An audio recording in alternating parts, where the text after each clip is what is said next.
elevator pitch, okay?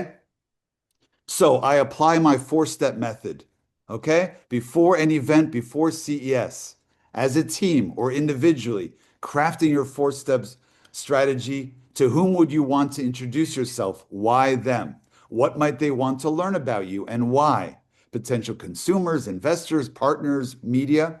What exactly would you want to say? Which core messages? Why exactly would you want to say that? Why exactly those core messages? And then how exactly do you want to say it? Now, here's how I apply it. I came up with these 8 sentences, okay? Back in the day, when I was a young journalist, I did some radio reporting and I had to do 45-second reports, 1 minute reports. And thought to myself, what can you say in 45 seconds or 1 minute? And I counted. 45 seconds is 5 sentences. 1 minute is 7 sentences. So imagine if you have 1 minute in which to pitch yourself. Here are the 7, 8 sentences, okay?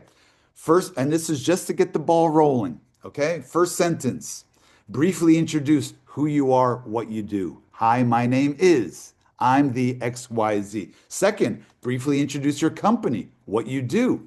But even more than that, how you are unique, how you stand out. Why should the audience care? Or more, what you contribute to the industry, what you solve for society, why you and your company even must exist. That's the third sentence. Fourth sentence, new product or an ongoing product, okay? Your existing product. Briefly introduce your new or key product, what it does. Fifth sentence, how that product is unique, how it stands out, why your audience should care. In fact, the big picture, the broader context, I'll give you an example one sec. The broader context about why your product matters. And again, why they should care. Sixth, evidence to support your claims about your products. Okay?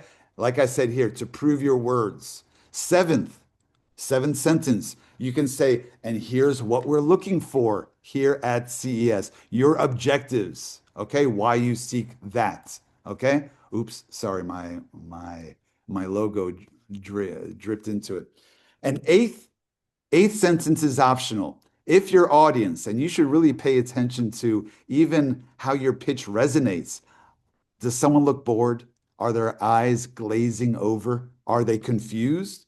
Okay, then you may need to modify your pitch so that they can follow or they can feel energized or find it interesting. Okay, but if they do find your story, your company, your product interesting, they may say, wow, how did you come up with this idea?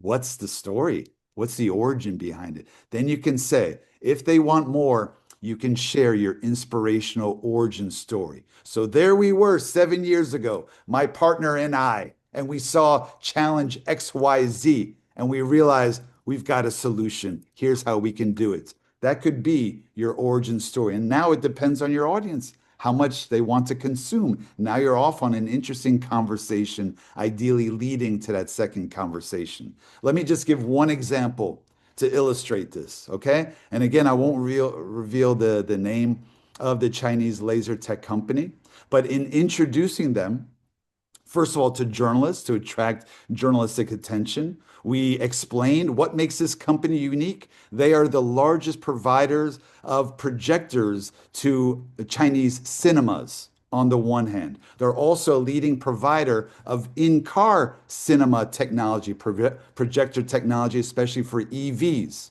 right? Last year, they had a new product where they were beaming projectors from headlights and within on the windows, all over multiple projectors within cars. Why should the audience care? Because at a time when people are looking to cars, their own cars, as an entertainment center, okay, when they travel, when they have noisy, annoying kids in the back seat, more and more companies are willing to accommodate that to turn cars into cinemas. That's why it's interesting. That's why it matters. This is why this company's technology was interesting, why they should pay attention. And here's how we hooked journalistic attention was this is part of a broader trend of turning cars into entertainment centers, even cinemas.